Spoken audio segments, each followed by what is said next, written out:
you do that intro. Try it again. Hey everybody, how are you today?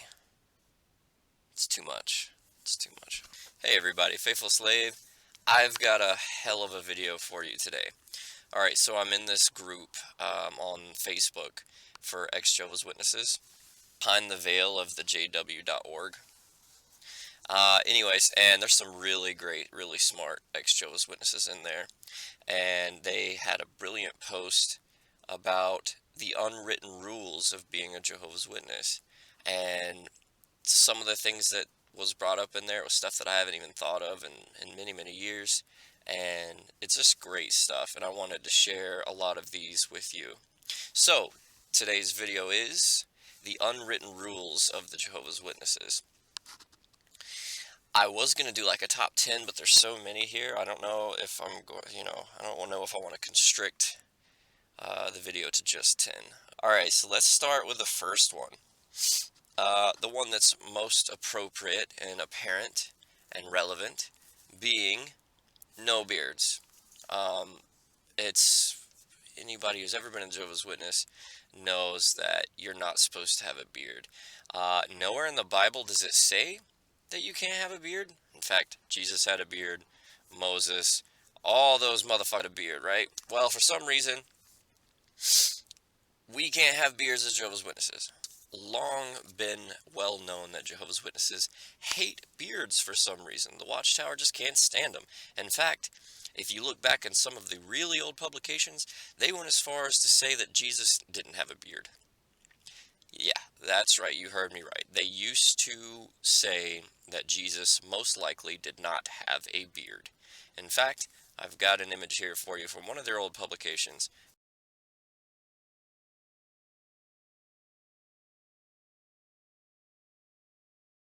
Crazy, right? This one applies more to the ladies, but having to wear a dress. The Jehovah's Witnesses, for some reason, would counsel, the elders would approach women who wore pants of any kind, and would basically accuse them of trying to look like a man, because they weren't wearing a dress at the meetings. Weird and creepy. And then also, along the same lines, apparently women were being forced to wear a slip and nylons, pantyhose and such. I don't know why. Maybe it makes them look more appropriate. Hell if I know.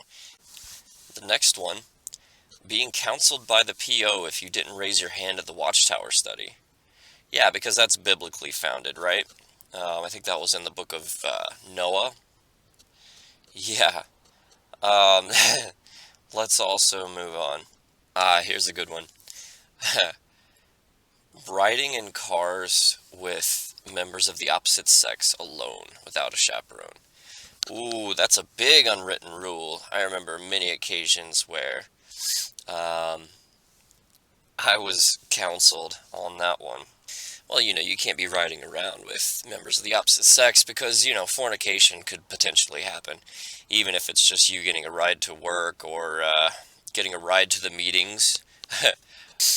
Here's a good one. Brothers not wearing jackets will probably get counseled eventually. Yeah, especially out in service. It's a big no-no to go door to door without wearing your suit coat. Because you got to look as formal as possible, and you don't want to be confused as a Mormon, right?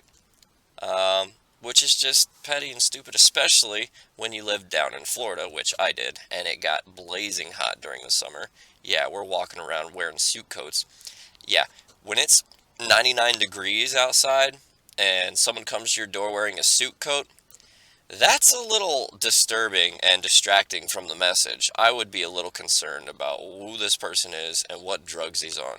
Ooh, apparently someone got counseled for having too many worldly books on her shelf. Ooh, I didn't know that was an unwritten rule. That's interesting. Oh man, here's, this one's great. You can't date without being engaged. And you can't have a girlfriend unless you're ready for marriage, which I don't think this is necessarily specific to the Jehovah's Witnesses, but I think the Jehovah's Witnesses enforce it a lot more strictly than a lot of other Christian religions because, I mean, you could get in big trouble if the talk of the congregation is that you're going out with some girl and you're nowhere near ready for marriage. Yeah, you definitely get counseled on that one, if not disciplined. Being told anything you like too much, like art, music, cats, etc., was a form of idolatry. Um, yeah, that's definitely a thing. I remember that you couldn't have posters on the walls of any celebrity or music group or anything like that because that was a form of idolatry. Um, yeah, you really couldn't be into anything as a Jehovah's Witness because there's that whole unwritten rule there. Oh yeah, yeah, you were encouraged, if not uh, kind of unofficially commanded to make sure that you had a four-door car because two-door cars, if you had a two-door car, you weren't going to be very helpful in the ministry work. Um, uh, this is just stupid. Someone says in here that Jehovah and the angels did not like my garden angel. Um, she this person was told to get rid of her uh, garden decorative statue of a little baby angel. She was told that either she had to get rid of it or cut off her wings. Oh, here's one that's not in here that I thought of. This isn't actually an unwritten rule so much. Well, maybe it is. I don't know. I remember that I couldn't tell anyone in the Kingdom Hall that I went to Magic Kingdom in Disney World. Um, my parents didn't want me to tell anybody because the name of it is Magic Kingdom. And we all know, as a Jehovah's Witness, magic is a huge no-no. Anything magic is the devil, right? Yeah. In fact, I remember I made the mistake of telling a brother that we'd just come back from Magic Kingdom and I was so excited. Or no, I told him I was going to Magic Kingdom and I was so excited about it. I was looking forward to it. It's like all I thought about day and night because I've been just dying to go to Disney World. And so I told this brother, he's like, "Why are you so excited?" I said, "Because I'm going to Magic Kingdom."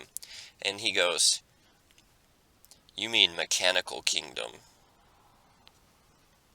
I kid you not. Like, do you know how crushing it is to be told that something you want that badly is wrong and for no good fun reason? Yeah, petty, stupid bullshit. In fact, that's one of the ones somebody in here says that they couldn't eat Lucky Charms because it's too magically delicious. Which, magic is bad. Oh yeah, this goes back towards like the dating thing. You can't sit with someone of the opposite sex at the meeting unless you're engaged either. And yeah, I could totally see that one. I think I sat with this sister one time. We were pretty tight and I kind of liked her, but like we really hadn't been dating or anything like that. We were just really good pioneer partners and I liked her a lot. But I sat next to her during a meeting once and I got told that I shouldn't do that anymore because it gives off the wrong impression or something. Oh, here we go. Hoop earrings, no bigger around than 1 inch, and and dangles more than half an inch beyond the tip of your lobe were questionable. Oh God. Sideburns were often measured back in the day. You couldn't have sideburns that were too long. If your employer won't let you have time off for the convention, you should quit your job and go to the convention anyway to prove your loyalty to Jehovah. He'll make a way for you. He'll make a way out, right? Yeah, I wonder how many people got screwed over on that one.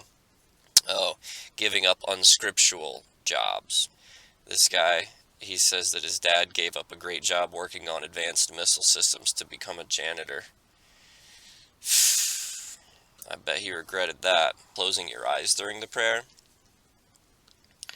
It's just a stupid thing. Like, where is that in the Bible that you have to close your eyes and nod your head during the prayer, or bow your head during the prayer? It's not, but they strongly encourage you to. It's not even that they encourage you to, it's just something that it's assumed that you have to do, which is interesting. Like, I oftentimes didn't close my eyes during the prayer. Sometimes I would just look at everybody, and I don't think anyone ever saw me, or I would have been counseled on that one for sure. I love this one. I love. He says, magicians are bad because they get their powers from demons. If they are mere illusionists, then they're bad for imitating magicians. Also, magic is real. That's Micah Buchanan. He's got a YouTube video channel as well. Check him out. I'll probably like comment a link to his channel. He says Jehovah forgives, but not if others know about it, and if your dad isn't on the local elder body. Micah Buchanan, he says, no satisfying naturally occurring desires, no pursuing natural talents or interests, unless it's in a building trade. Because if you're pursuing a building trade, you can join the regional building committee and help out building kingdom halls. Obviously, that's okay, right? This former sister says, no Thanksgiving holiday, but the day after you can have a turkey dinner with all of the same dishes and have friends and family over. But it's not a Thanksgiving celebration. Here's one of the biggest ones that I have a problem with. Um, how the brothers, they're not saying that you have to get 10 hours a month. You don't have to get 10 hours of field service in every month. But if you don't, you'll be labeled inactive. And if you're inactive, that's AKA means you're gonna die in Armageddon. Yeah, basically, same thing. No pressure. Micah says, you're a pioneer with zero Bible studies? Unacceptable. That's true too. I actually got denied, or I was told that I would not even be considered for Bethel. Because, I had everything going for me. I was at every meeting. I got all my time in. I was pioneering. I was doing great in the congregation. I was carrying mics. I even was the sound guy. Like, I adjusted the sound and played the songs and all that. But yeah, I was told that I wouldn't even be considered for Bethel work because I had all this time out in service, but no Bible studies.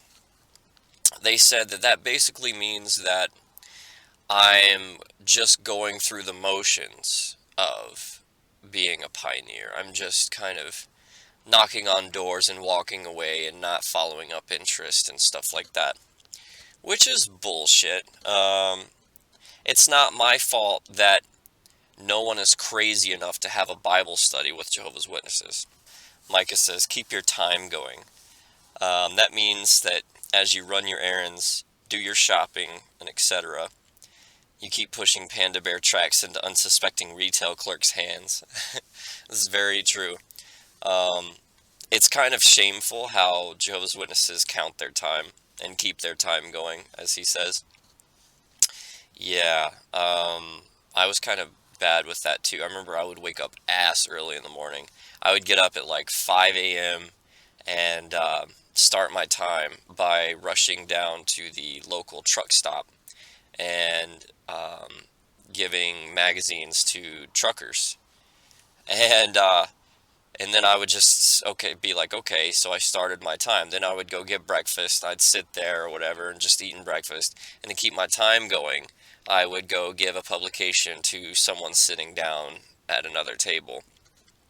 And I might I might do you can't really knock on doors that early. So you have to do a lot of this sort of informal witnessing where you're just kind of walking around. You're like, oh, hey, by the way, here's Jehovah, to keep your time going until the meeting for the service started. Micah says, sisters with nice figures, if your dress fits, it's too tight. Very true. Um, you don't want to see the female shape at all at the Kingdom Hall. That's a big no-no. You got to be covered up as loosely as possible. Same thing applies to gifted brothers. Micah says, wear loose pants, if you know what I mean. It's one for the well-endowed brothers at the Kingdom Hall. No rated R movies. Um, no movies with magic. Um, Disney movies came under fire for a while. You couldn't even really say that you enjoyed a Disney movie because some brother would have a problem with it and all the magic and spiritism in the Disney movies. Organized regular sports, even if it's only witnesses. That was a big thing too. Um, there was a brother in our congregation who would get a bunch of the witnesses together after the Sunday meeting to go play baseball or softball. And we all had to keep it on the down low because he would actually get counseled for doing that. He replies to this one by saying, yep, organized sports leads to competition. Competition leads to uniforms. Uniforms leads to cheerleaders. Cheerleaders lead to aerial splits. Aerial splits lead to the dark side. I thought that was brilliant. Yeah, they're afraid of the organized sports, even if they're witnesses. Starting competition among the brothers and having problems and disputes between each other. And, basically anything that they can't completely regulate is a no-no. No cartoon characters on ties. I wore a SpongeBob tie to an assembly once. Um, but you couldn't see him because he was like right here and the suit coat kind of covered it up. But I'd show it to my friends, be like, haha, look at me. I'm a badass because I'm wearing a SpongeBob tie to the meeting. I was such a rebel. Joining volunteer organizations is apparently a no-no too. Um, in fact, this one dude says he was removed as a ministerial servant because he joined um, a volunteer first aid patrol organization. That's messed up. Not being allowed to say God bless you or Gesundheit. That's a thing. Like, witnesses don't say those things, like, ever, because reasons. This guy is awesome. He said he used to argue with the elders in car groups that if you legally divorced your wife but continued to have sex with her, that's scripturally not fornication in the eyes of God, if you haven't been with someone else. Nice. Um, yeah, that actually seems like a loophole that they probably weren't able to get around because um, if you divorce without Jehovah's Witnesses scriptural grounds, um, you are still married in the eyes of Jehovah, or so they say. Uh, so they can't really enforce that. Some of the friends at the hall wanted to put together their own drama. This family that was a big part of the congregation was going to put the money up to rent this building and get costumes and props and all that, and they were getting all the friends excited about it and interested. And the elders basically tried to shut them down, told them they couldn't do it. I know this because my dad was an elder in the hall at the time, and he would not let me be a part of it, which really upset me. I really wanted to be a part of it. It was my best friend's family that was putting on the event, the drama, and so I had to tell them that I couldn't do it, that I wasn't allowed, because the elders had told them no, that they weren't they weren't allowed by the organization to do their own dramas, even if, it's identical to the ones that the Jehovah's Witnesses themselves put on at the assembly. Which is very, very petty, very controlling, and just a buzzkill organization to grow up in. Everything's got to be uniformed, you know? There was also an unwritten rule of showing up to the meetings early so that you can mingle. If you came in right as the meeting was starting and left right as it ended, you would come under scrutiny for that because of this unwritten rule they had going there. Also, leaving halfway through the meeting, you'd come under fire for that one too. It just shows that you're just not being spiritual enough, and you're weak spiritually. Oh, that kind of reminds me of a few more. Um, if you get up to go to the bathroom too many times during the meeting or the assembly or conventions, yeah, you could actually get counseled for that. I got counseled for that, not being at my seat enough um, during the programs. And also, a couple of the brothers, me and my best friend, would often stand up in the back by the literature counter. We would just kind of like hang out back there during the meetings, and I still had my Bible, and I was, loosely paying attention. But yeah, I was told that's distracting, that, it just doesn't look good, that I've got to be in my seat and be completely attentive at the meetings, and just a load of bull crap. Man, what a huge trip down memory lane. All this stuff that I didn't want to remember, but it's kind of cool just to think back and laugh at how ridiculous the whole setup is. I hope you enjoyed the video today. Hit like, subscribe, comment, and tell me how amazing I am, because I'm very, very self-centered and egotistical like that. So thanks a lot, guys. Do me a favor and check out Micah Buchanan, his YouTube channel. It's Vicious Fiction 101, and I just met him. I just met this guy on this thread, but he's hilarious. He's got a lot of funny thoughts and a great way of putting his thoughts out there. Alright, everybody, I do have a very serious video that I'm kind of working on. I haven't really been working on it, but I've been thinking about it, and it's just I've had a lot of other things going on that's kept me from actually doing it, but look forward to that. It'll be coming up shortly, hopefully within the next week. Faithful Slave, thank you very much. I'm out.